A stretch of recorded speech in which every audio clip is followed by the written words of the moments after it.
When my right honourable friend discusses this with the Chancellor, may he just gently reflect upon the fact that if it had not been for our colleagues making such great gains in the South West, there wouldn't be a majority Conservative government. I thank my right honourable friend for his question. I'm sure that he, like me, welcomes the fact that we, as a government, are cutting APD in all parts of the UK at the moment. But let's be clear, I want Cardiff Airport to be a success story, but I also recognise that there are serious concerns about the effect that APD devolution might have on competition issues in relation to Bristol Airport. Ian Lucas. Thank you, Mr. Speaker. Is the Secretary of State aware that North Wales local airports are at Liverpool and Manchester? And will he pull his finger out and meet to improve connectivity to Manchester Airport by rail from North Wales? Well, Mr. Speaker, I'm very aware of the issues that the Honourable Member for Wrexham raises. Just very recently I met with North Wales Business Council exactly to talk about the importance of a rail link from North Wales into Manchester Airport. The Honourable Member makes an important point which we are very mindful of. Bob Blackman. Number 6, Mr. Speaker. Wales is getting back to work. There are 58,000 fewer workless households in Wales since 2010. Our welfare reforms are benefiting the people of Wales, helping people into jobs that will provide a regular wage to themselves and their families. Bob Blackman. Thank you, Mr. Speaker. I thank my honourable friend for that answer. Does my honourable friend agree with me that it is the far-reaching benefit changes and reforms to the welfare state that have encouraged people to get back to work and have the dignity of earning a living than living a life on benefits? Mr. Speaker, my honourable friend is absolutely right. The unemployment rate in Wales has fallen more than any other part of the UK over the last quarter. Welfare reform is key to that. We are determined to deliver a low welfare, low tax, high wage economy. Christina Rees. Thank you, Mr. Speaker. The Institute for Fiscal Studies warned this month that universal credit will tend to weaken the incentive for single parents to be in work. What assessment has the government made of the effect that rolling out universal credit will have on the number of workless households in Wales? Good question. Mr. Speaker, welfare reform needs to be taken in its totality. It's about incentivising work, but it's also about increasing wages and lowering taxes. I would hope the honourable member would reflect on the positive nature of welfare reform in turning about communities, families and society. David Rutley. Thank you, Mr. Speaker. Does my right honourable friend agree that bringing HS2... Number 8. Number 8. Well, Minister. The Secretary of State and I regularly meet with stakeholders to discuss the government's plan to deliver improvements for infrastructure across the whole of Wales. For instance, just next week, the Secretary of State will be meeting Hitachi to discuss their proposals for a new nuclear power station at Oilvar in more detail. Rutley. Mr. Speaker, as part of the government's Northern Powerhouse and bringing HS2 to Crewe 6 years early, can he confirm that that will not only directly benefit the people of North Wales and spur more economic development programmes in Wales, as well as North West England and Cheshire more generally? I'm grateful to my honourable friend for raising this issue. He really highlights that the HS2 project is truly a national scheme. The Crewe hub offers significant potential to North Wales and to the Northern Powerhouse.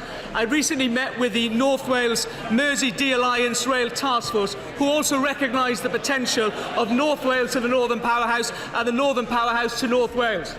Miss Savile Roberts. Much is rightly made of trends in employment in Wales, but average full-time workers' pay in my constituency has dropped by 12%. 12% in the past 2 years.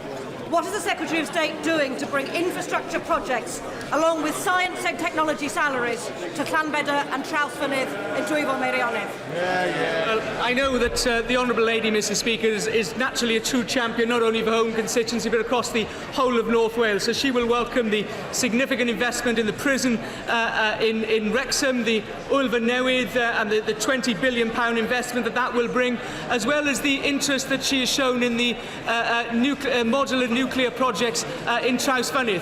I've met with her and I met with the leader of Gwynedd Council recently to discuss the prospects that this could have as a result of my right honourable friend, the Chancellor's announcement in the budget, making £250 million available for this scheme. Mr. Speaker. Mr. Speaker, Lady Justice McCure's report is being considered as a matter of urgency with a view to publication as soon as possible. Conclude. Mr. Speaker, 8 young boys from my constituency were abused in the 1980s. They've waited all this time for some conclusions. It's ridiculous that government departments for the last 2 months have been sitting on Lady McCure's report. What is going on? I understand the reductions are taking place. What confidence can we have in when the report is published eventually, that it is a true report without interference by the government? Well, I thank the Honourable Lady for her question. We're, of course, discussing something that is incredibly serious and sensitive. And let me put on record, Mr. Speaker, my thanks to the Honourable Lady for the tireless work she's put in over the years to fight for justice for those who suffered horrendous abuse. And we're talking about some of the most shameful episodes in the nation of Wales. We have the report. It's being looked at currently by the Crown Prosecution Service, the DPP, and the police. Lady Justice McCure herself recommended to government that certain redactions might need to be made. The commitment that I give to the Honourable Lady in the House today is that we will only make redactions where absolutely necessary, and we will provide full explanation as to why we're making those redactions. I think we owe that to the victims. Williams. Speaker, does the Secretary of State agree with me that there is concern about attention in this report to the language issue? The only attention to the language issue in the Waterhouse report was to say that the children swore a great deal, as well they might have. I think the Honourable Member is getting into a level of detail about this that we can perhaps discuss outside the place on another occasion. Perhaps he and I could meet to talk about this. The WCVA Criminal Records Unit providing free disclosure and barring checks for the third sector will close on the 31st of May. The latest paper application will be accepted this Friday. The WCVA have provided a bilingual service which will cease on Friday. Does he share my concern at this cut? Well, he knows that I want to see the Welsh language flourish. I want to see the Welsh language being used on a day-to-day basis. I'm not actually familiar with the specific case that he raises with me, but if he wants to drop me a note, we can make sure that it gets raised and looked into fully. Order. Questions to the Prime Minister. Michelle Donovan. Question 1, Mr. Speaker. Thank you, Mr. Speaker. The House will be aware of the dreadful accident that occurred at Didcot Power Station yesterday afternoon, in which 1 died and 3 are missing. I know the whole House will join me in sending our condolences to the family and friends of the victim and our best wishes to those who are still missing or were injured. I also want to pay tribute to the quick and incredibly brave actions of our emergency services who dealt with the incident with typical professionalism. The Health and Safety Executive will carry out a full investigation to find out what led to this tragedy. Mr. Speaker, this morning I had meetings with ministerial colleagues and others, and in addition to my duties in this House, I shall have further such meetings later today. Michelle Donovan. Thank you, Mr. Speaker. I'd just like to associate myself and the people of Wiltshire with the Prime Minister's sentiments on today's occurrence in Didcot. Wiltshire has successfully integrated a number of Syrian refugees already, including babies and children that otherwise might have frozen or starved to death in the camps. However, there has been a serious delay by the Home Office, despite Wiltshire's Council's claims to have tried to have introduced more into the area. I would like the Prime Minister to tell us what more can he do on this matter. Can he look into it? And can he also outline what can we do to fulfil our moral duty to these desperate people? Well, first of all, let me pay tribute to Wiltshire Council and to the many councils up and down our country who have done a magnificent job in integrating and taking in Syrian refugees and their families, finding them homes, finding them schools, and I hope in time finding them jobs too.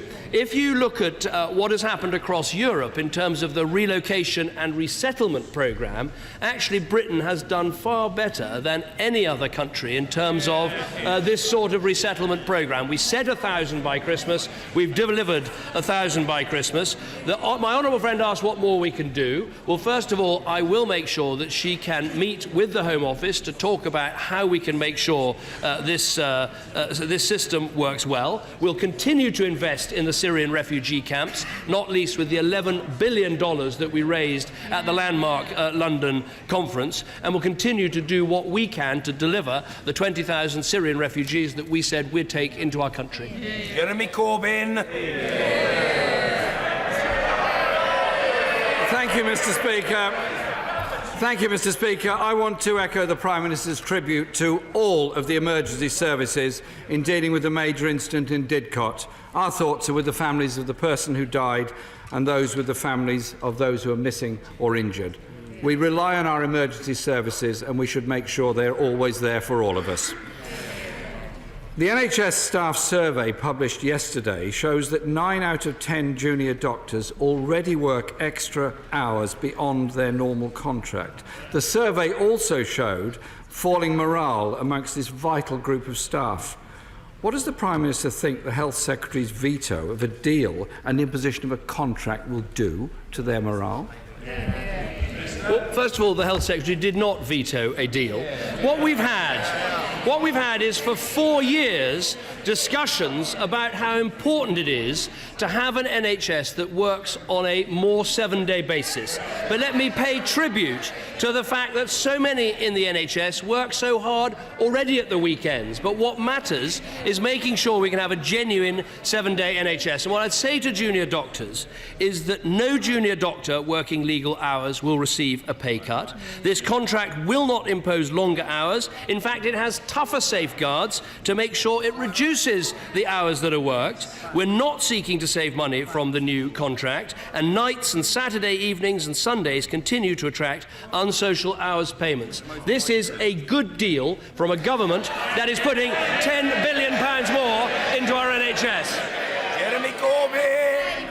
Mr. Speaker, this dispute with the junior doctors has been on the basis of misrepresented research about weekend mortality.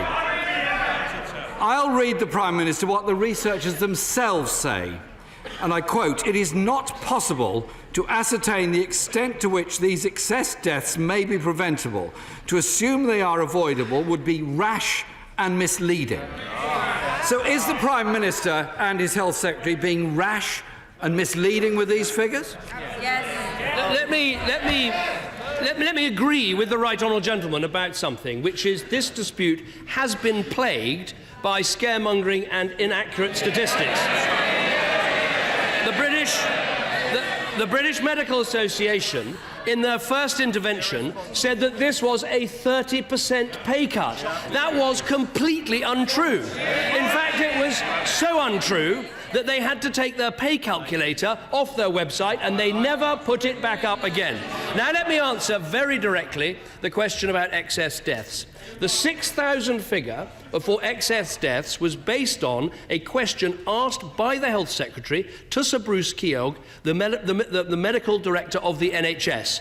Now we've had time to go into these figures in more detail. I can tell the House this, that the Health Secretary was indeed guilty.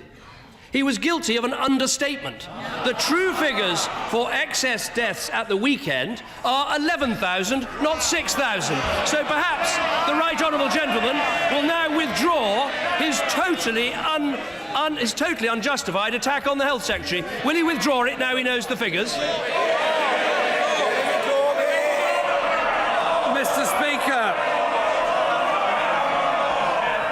Mr. Speaker, it's just worth reflecting for one moment. There is no dispute with the junior doctors in Scotland or in Wales because their governments have had the sense to reach an agreement with the junior doctors. He must also be aware that the vast majority of the public of England are on the side of the junior doctors, not the Secretary of State. But the situation actually gets worse, Mr. Speaker. A Freedom of Information request by the BBC today reveals that when asked for the source of the Health Secretary's statistics, civil servants in the Department of Health decided to, and I quote, offer up the most bland statement possible that would neither confirm nor contradict the Health Secretary's statement. Isn't it time that the Prime Minister and the Health Secretary actually apologise for what they've done and correct these statements and, indeed, while they're about it, reach an honourable settlement with the junior doctors? I think that the best can be said there is he wrote that question before he heard my answer. earliest possible description of how the figure for 6,000 excess deaths was arrived at, and now the true figure being 11,000. But I note that there's absolutely no withdrawal of his accusation against the Health Secretary, even after he gets those figures. Now, he says there's no dispute in Scotland and Wales with the junior doctors. Well, the reason for that is in Scotland and Wales, they are not trying to create more of a 7-day NHS. Now, that 7-day NHS was not only in our manifesto, because I want to make sure that hard-working people can access health services at an equal rate right through the week, because you don't just get ill in the weekdays, but also if he reads his own party's report into their election defeat, they admit that the concept of a 7-day NHS was a very popular concept, and it is. So what I would say to him is, you can see in England we are putting £10 billion more into the NHS. We've got 10,000 more doctors. We've got 10,000 more nurses. We're treating more patients. We now have a settlement of the GP contract. We have a settlement now of the junior doctors contract. We are building a strong NHS for patients, and that's what this is about.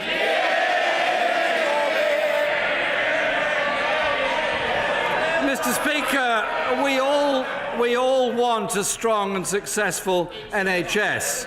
You don't achieve that by provoking industrial action, misrepresenting research, or failing to get a grip on the cost of agency staff in the NHS, which now amounts to £4 billion. Indeed, in the Prime Minister's own local NHS trust, it's overspent on staffing costs by £11 million this year, yet has managed to spend £30 million on agency staff. Will the chair of the Oxford anti-austerity campaign be writing another letter to himself, asking his local, asking on behalf of his constituents for the Health Secretary to intervene and support his local NHS?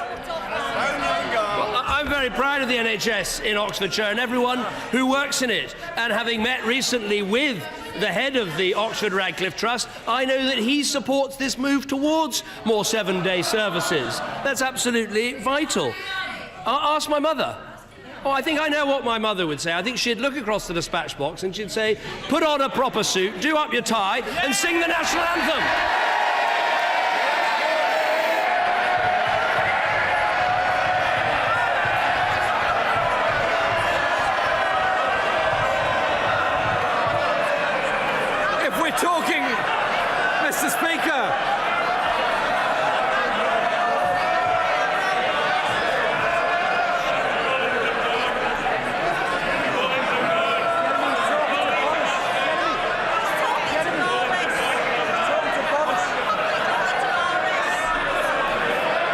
Mr. Speaker, if we're talking of motherly advice, my late mother would have said, stand up for the principle of a health service free at the point of use for everybody.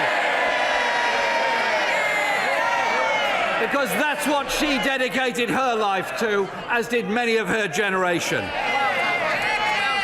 Mr. Speaker, we are 3/4 of the way past into this financial year. The NHS deficit is already £2.26 billion. 53% of NHS Trust finance directors say the quality of care in their local area has worsened in this year.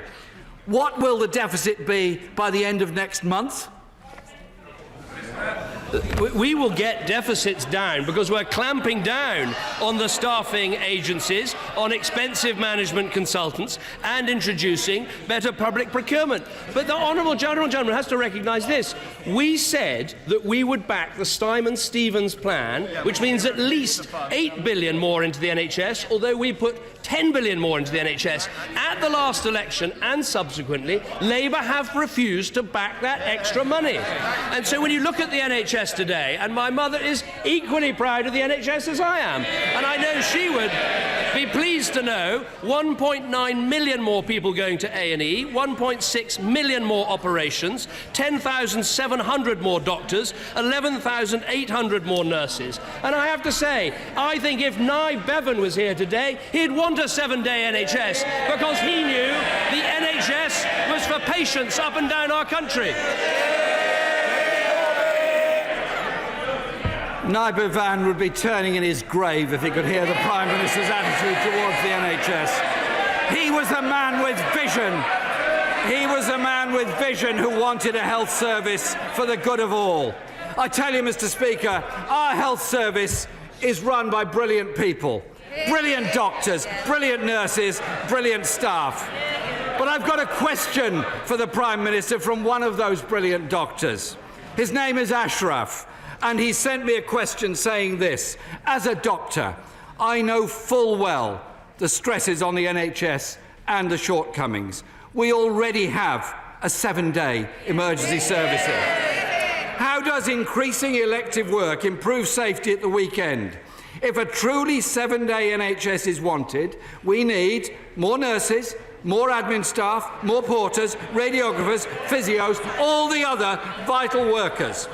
Will the Prime Minister now, today, commit to publishing the Department of Health's analysis of the real cost of introducing a 7-day NHS, and will he be prepared to pay for it rather than picking a fight with the junior doctors who want to deliver it? What I think is not clear is whether or not Labour support a 7-day NHS or not. Now, we do support a 7-day NHS, and that is why we're putting in the £10 billion. That's why we're putting in 10,000 more doctors, putting in 11,000 more nurses, and crucially, yes, that is why we are looking at the contracts in the NHS to make sure it can work on a more 7-day basis. Now, the truth is this: you can go to hospitals today in our country, like the Salford Royal in the northwest of England, where they're already operating on a 7-day basis within the existing budgets. Now, this is good because they're using all their equipment on a 7-day basis. They're carrying out consultations 7 days of the week. They carry out some operations 7 days a week. That actually is good for the hospital, good for the staff working in it, and above all, it's good for patients. We don't just get ill on Monday to Friday. I want a world-class NHS. We are funding a world-class NHS. We've got world-class people working in our NHS, and together we're going to build that 7-day NHS. Chris Davis. Thank you, Mr. Speaker. With such a large number of schools in Brecon and Radnorshire facing the prospect of closure, what can my right honourable friend do to encourage the Welsh Assembly to convert state schools into free schools and academies, in order that my constituents can benefit from the improvements to education that English pupils are seeing, and hopefully save these excellent schools from closure? Well, obviously, the issue of education is devolved in Wales. It's a responsibility for the Welsh Assembly Government, but I would urge them to focus that a good education depends not only on the finance, which is there because of the way the Barnett formula works and because of the decisions we've taken about funding NHS in England. I would say it also requires high standards and the publication of league tables so people can see how their children are doing. And crucially, it requires these structural reforms: free schools, academies, introducing some diversity, some competition, and getting organisations that are passionate about education to provide state education. We want all the best organisations in there providing the best education for our children. Angus Robertson. Thank you very much, Mr. Speaker. May I begin by associating the Scottish National Party with the comments of the Prime Minister and the Leader of the Labour Party in relation to the tragedy in Didcot. Our thoughts are with all of those who have been affected. Will the Prime Minister congratulate the Scottish Government and his own colleagues who secured a deal on financial arrangements for the next phase of Scottish devolution? The Treasury position initially endangered £7 billion of public funding in Scotland. At the beginning of this week, that was reduced to £3 billion. Yesterday morning, it was £2.5 billion. What changed the mind of the Treasury and helped them agree to a deal that will make Scotland no worse off? Well, let me agree with the right honourable gentleman. This is an excellent deal. It is an excellent deal for Scotland, but it's also an excellent deal for the United Kingdom. For those of us who want to keep the United Kingdom together, what we've just demonstrated is that you can have full-on devolution with a powerhouse parliament, with a fair fiscal settlement inside the United Kingdom. And I think that is something to be celebrated. Now we're going to move to the situation where the Scottish Government and the Scottish Parliament will have to start talking about policies and decisions rather than processes. But I'm happy that the negotiations went as they did. I'm happy we have a good outcome, and I'm happy that Lord Smith, who is responsible for so much of this work, put out a statement saying this delivers Smith and the principles in full. So no more grievance, no more fussing about process, no more arguments about the arrangements. Now is time to get on and govern. And we're indebted to Scotland's Finance Secretary John Swain, Nicola Sturgeon, for securing a no-detriment deal for Scotland. The Prime Minister is right that all parties will have to lay out their plans in advance of the May election. So, could you answer this question? Is it actually true that in this time of austerity, his party, the Conservative Party, is planning tax cuts for higher earners in Scotland? Well, it'll be Ruth Davidson, who is the only proper opposition figure in Scotland, who'll be setting out the plans. If you're worried in Scotland about having a bit of a one-party state and a lack of accountability, if you think that the Labour Party in Scotland's lost its way, there is only one choice, and that is Ruth. But I'll say this. I think there are opportunities to cut taxes. There are opportunities to sharpen incentives. There are opportunities to attract businesses and people into Scotland. And I'm sure that Ruth will be making those arguments. And as she does, whatever she decides, she'll have my full and unequivocal support. Thank you, Mr. Speaker. A recent survey undertaken by Blaby District Council showed that 96% of the 1,100 residents surveyed were satisfied with my council services. Would my right honourable friend join me in paying tribute to the leader of the council, Conservative leader Terry Richardson, his councillor colleagues and all the officers in Blaby District Council who, whilst making savings that are necessary, are continuing to deliver a first-class service to the residents of South Leicestershire? I'm happy to join my honourable friend in doing that, but he does make, I think, an important point, which is, yes, we had to make difficult spending decisions, not least over the last 5 years, but satisfaction with local government services actually went up. And I think this proves a larger point, which is you can reduce spending levels, find efficiencies, and provide better services at the same time. Gray!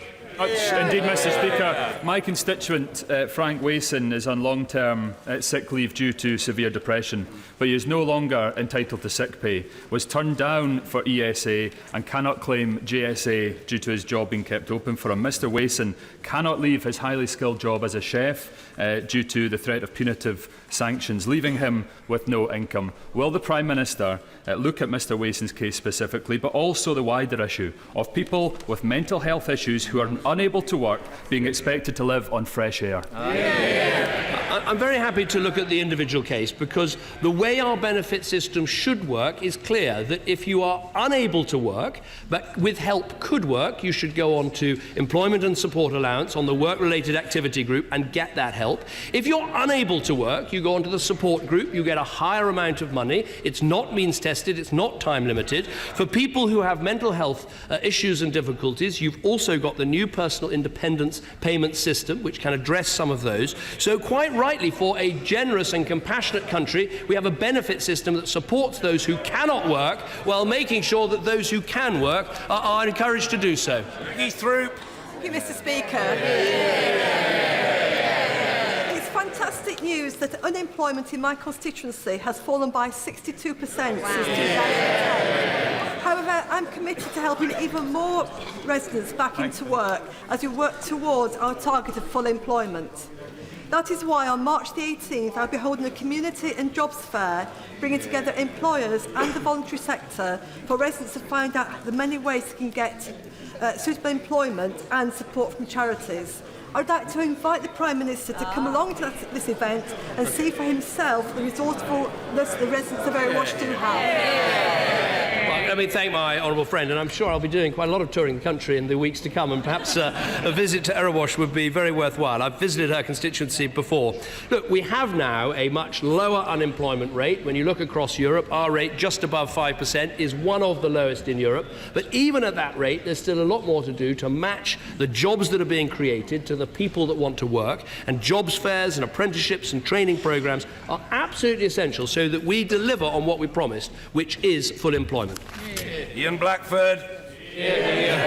Thank you, Mr. Speaker. The Prime Minister likes to go on about the importance of returning sovereignty to this House. Can I remind the Prime Minister that on the 7th of January we debated the issue of women's state pension and the fact that women are being discriminated by the pace of state pension increase. The House divided that day 158 votes to 0 and asked the government to mitigate the effects of this. Why has the government not respected the sovereignty of the vote of this Parliament? Well, first of all, I'd argue very strongly we are not discriminating against women. What we're making sure is there is an equal age of retirement, and that's right. And to women who have been discriminated against in the pension system in the past, the single-tier pension means many more will be retiring with a full pension. And as they do so, they have the triple lock of knowing pensions will always go up by wages, prices, or 2.5%, whichever is the highest. That's why pensioner poverty is at a record low, and that's why pensioners know they can live in security and dignity in our country. Craig McKinley. Speaker, South Thanet lags behind much of the South East across very many indices. I've launched a new body locally, the Ramsgate Regeneration Alliance, that brings together businesses and community groups. Can I invite my right honourable friend and the Coastal Communities Minister to this gem on our doorstep to see for themselves what it could and indeed should be? Well, I'm very happy to put Ramsgate on my tour list for the coming months. And we all remember the historic battle that he fought in that constituency. Look, we have set up the Coastal Communities Fund, and we have a dedicated minister in the government to try to help coastal communities, and I will make sure that officials from his department meet with this new alliance and make sure they look at the Ramsgate Coastal Community team and what they can do to help. Sadiq. Speaker, for 2 years, my constituents and I campaigned against the development of a luxury skyscraper. The local councillors listened and rejected the plans, but then the Conservative Minister for Local Government called in the decision and overturned the wishes of the community, showing utter disrespect for local democracy. The Prime Minister preaches localism, but will he finally admit that his government only believes in the devolution of blame for cuts, not the devolution of actual power for local communities?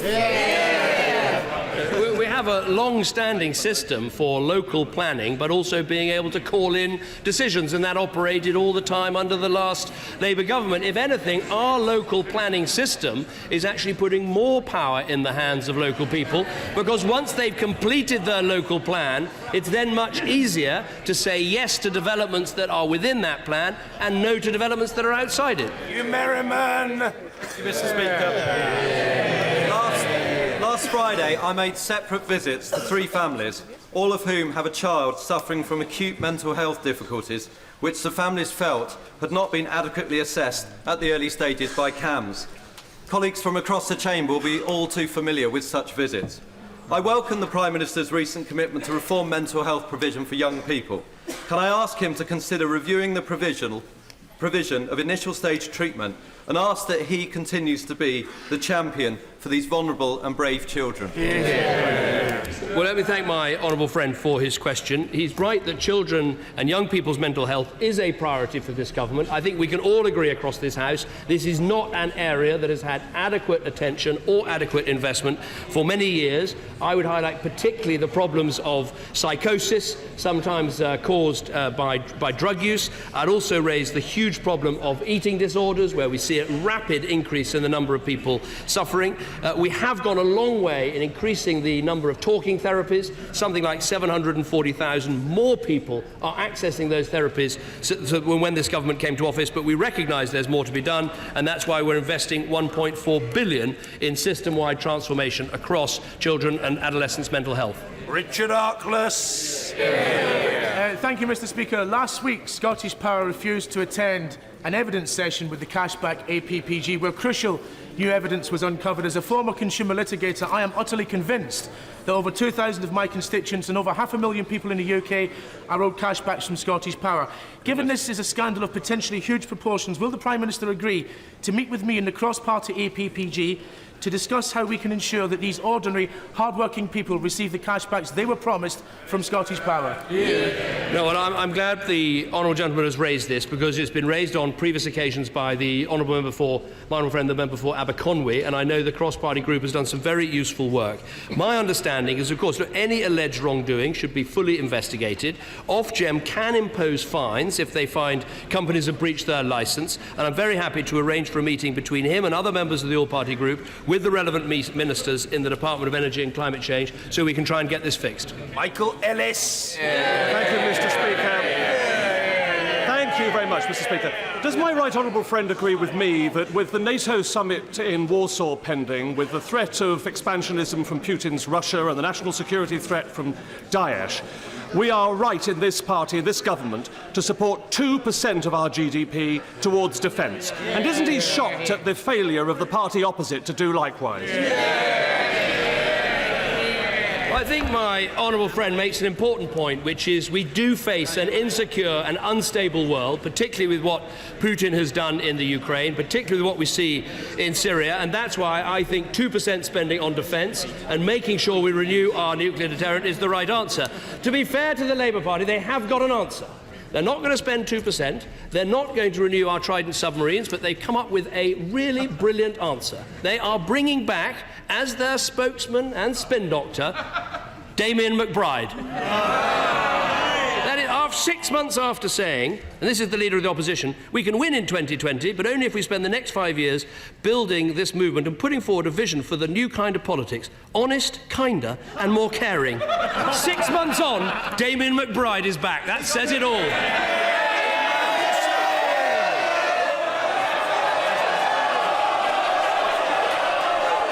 Mr. Speaker,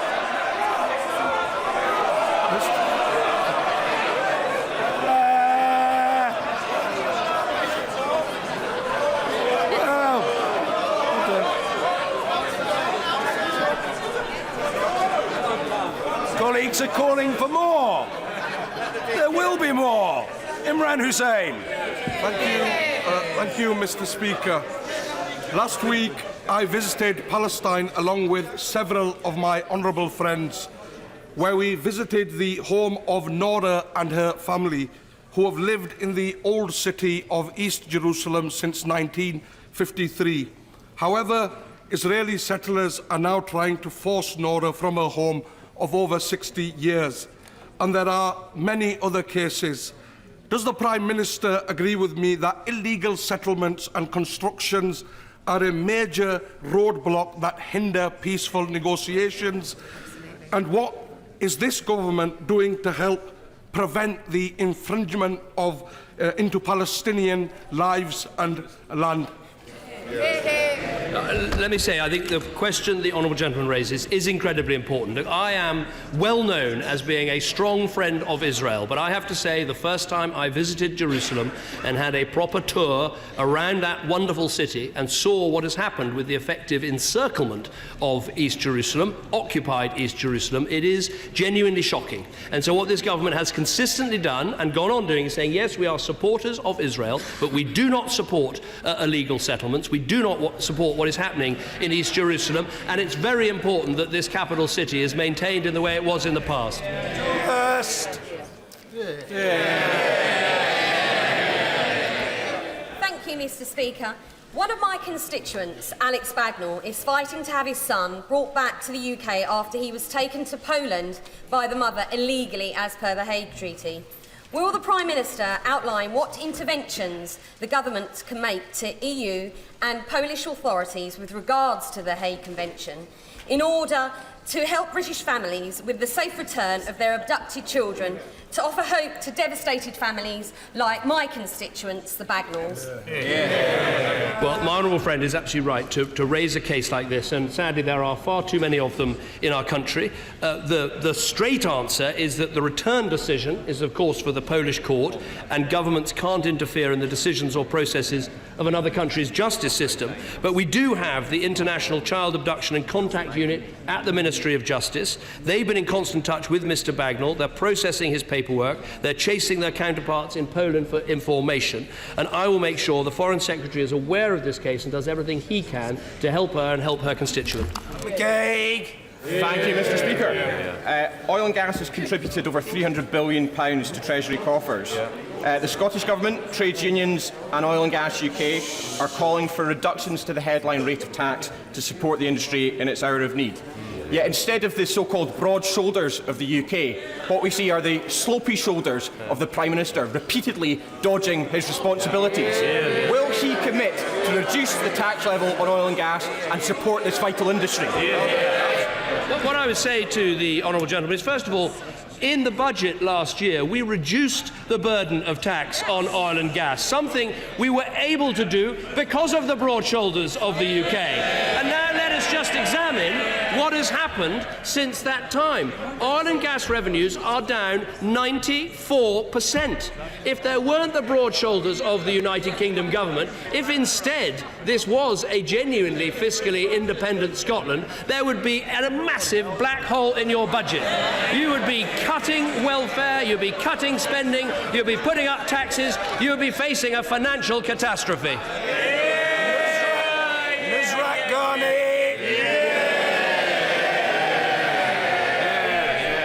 Mr Speaker, every week 2 women are killed in England and Wales by a current or former partner.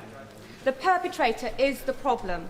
The question is not why doesn't she leave, but why doesn't he stop? The Sussex Police and Crime Commissioner is piloting a programme called Drive, which aims to change the behaviour of offenders. In advance of his new strategy to tackle violence against women and girls, will the Prime Minister join me in congratulating Katie Bourne for tackling domestic violence across Sussex? I think my honourable friend is absolutely right to raise this. The crime of domestic violence, we have got better at tackling, but there's still so much more to do. I think Katie Bourne, who I know does an excellent job as the Police and Crime Commissioner, I think actually this is a good example of the sort of thing that Police and Crime Commissioners, with their higher profile than police authorities ever had, can give a real lead on, and I would urge others around the country to do exactly that. We also need to make sure we're policing these incidents properly. We also need to change the culture, but I think Police and Crime Commissioners like Katie Bourne can help lead the way. Nigel Dodds. Speaker, as the Prime Minister knows, resources were ring-fenced following the Fresh Start agreement in November to help Northern Ireland deal with legacy cases. Will the Prime Minister consider releasing some of that money, as has been hinted at by the Secretary of State, to help the police service in Northern Ireland as they face increasing pressures in frontline policing? And will he take the opportunity to reaffirm that there will be no rewriting of the past in Northern Ireland to legitimise terrorism or to promote a pernicious narrative that is about making equivalent the security forces and terrorists? Well, what I'd say to the right honourable gentleman is that the Fresh Start agreement was a good agreement, and an important part of it was dealing with these legacy cases and making sure they were dealt with more quickly. To me, it's always been about trying to heal the hurt of the legacy cases rather than trying to write new narratives. I'll look carefully at what he says about resources, because we need to make sure that the policing of Northern Ireland continues to be properly resourced, not least because we still face a terrorist threat today. Finally, Owen Patterson. Thank you, Mr Speaker. The United Kingdom endorses the Code of Good Practice on Referendums published by the European Commission for Democracy Through Law. It says equality of opportunity must be guaranteed for the supporters and opponents of the proposal being voted on, and equality must be ensured in terms of public subsidies and other forms of backing. Yesterday, Sir Jeremy Hayward sent a letter round to departments preventing ministers from having access to civil service briefing. Had the Prime Minister checked whether that letter was compatible with the guidelines on neutrality? Now, I'm very happy with the letter that was sent out for this reason, which is the government has a position on this issue. The government's position is that we'll be better off in a reformed European Union. Ministers are able to depart from that position and campaign in a personal capacity. That is, I think, a very important statement. It's right in terms of how we go about it, but it does not mean the government is neutral. It doesn't mean the civil service is neutral. The government has a policy from which people can depart. As for the funding of the referendum campaign, we now have very clear laws in place and rules in place and the Electoral Commission to make sure that both campaigns are funded properly. And I think that is good for our democracy. Order!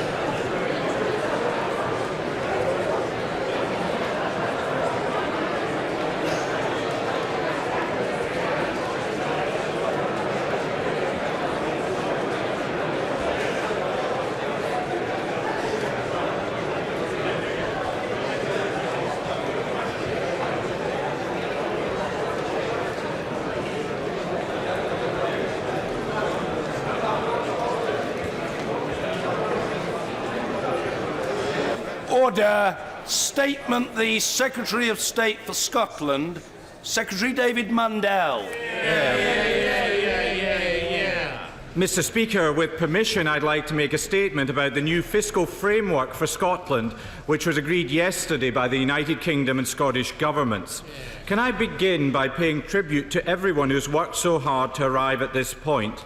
My right honourable friend, the Chief Secretary, and the Deputy First Minister of Scotland, John Swinney, who have led these negotiations with skill.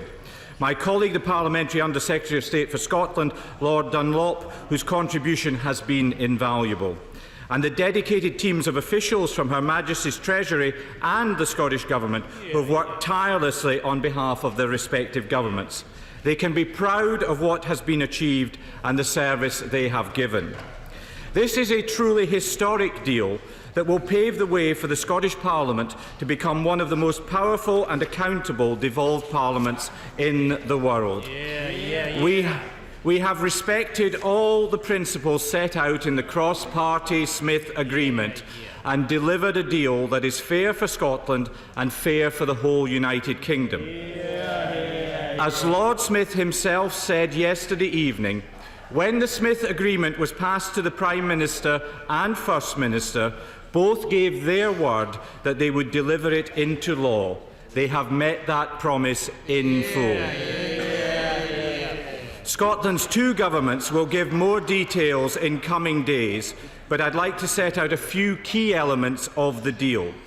The Scottish Government will retain all of the revenue from the taxes that are being devolved or assigned, including around £12 billion of income tax and around £5 billion of VAT. The block grant of the Scottish Government will be adjusted to reflect the devolution and assignment of further taxes and the devolution of further spending responsibilities. We have kept our commitment to retain the Barnett formula, extending this to cover areas of devolved welfare. For tax, we will use the UK Government's preferred funding model. Under this model, the Scottish Government holds all Scottish-specific risks in relation to devolved and assigned taxes, just like it does for devolved spending under the Barnett formula. That is fair to Scotland and fair to the rest of the United Kingdom. However, for a transitional period covering the next Scottish Parliament, the governments have agreed to share these Scotland-specific risks as these powers are implemented. Specifically, the Scottish Government will hold the economic risks, while the UK Government will hold the population risks. So the Scottish Government will not receive a penny less than Barnett funding over the course of the spending review, simply due to different population growth. And by the end of 2021, a review of the framework will be formed by an independent report so that we can ensure that we are continuing to deliver Smith in full. with the Scottish Government responsible for the full range of opportunities and risks associated with its new responsibilities.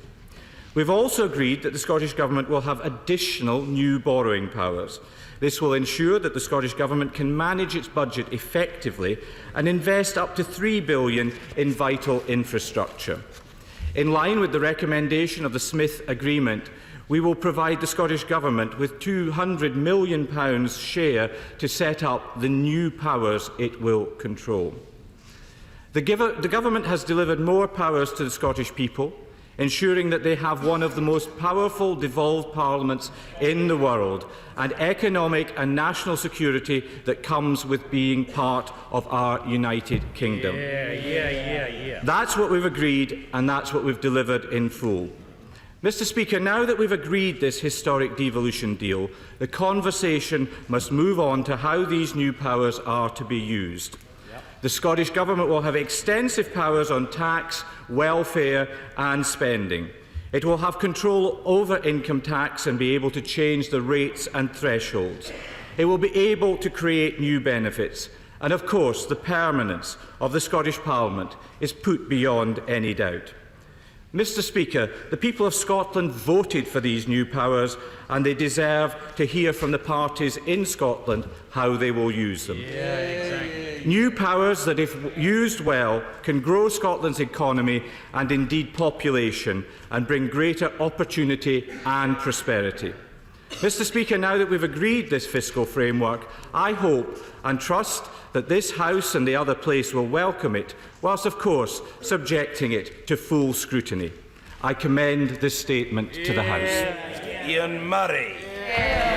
Thank you, Mr. Speaker, and I would like to thank the Secretary of State for advance notice of his statement, indeed coming to the House yesterday to indicate he would be making this statement today. And I'd also like to begin by welcoming unequivocally the news that an agreement has been reached on the fiscal framework. And I'd also like to echo the thanks to both governments, the Deputy First Minister, the Chief Secretary of the Treasury who is in his place, and of course indeed the Secretary of State himself for working so hard to secure this historic deal.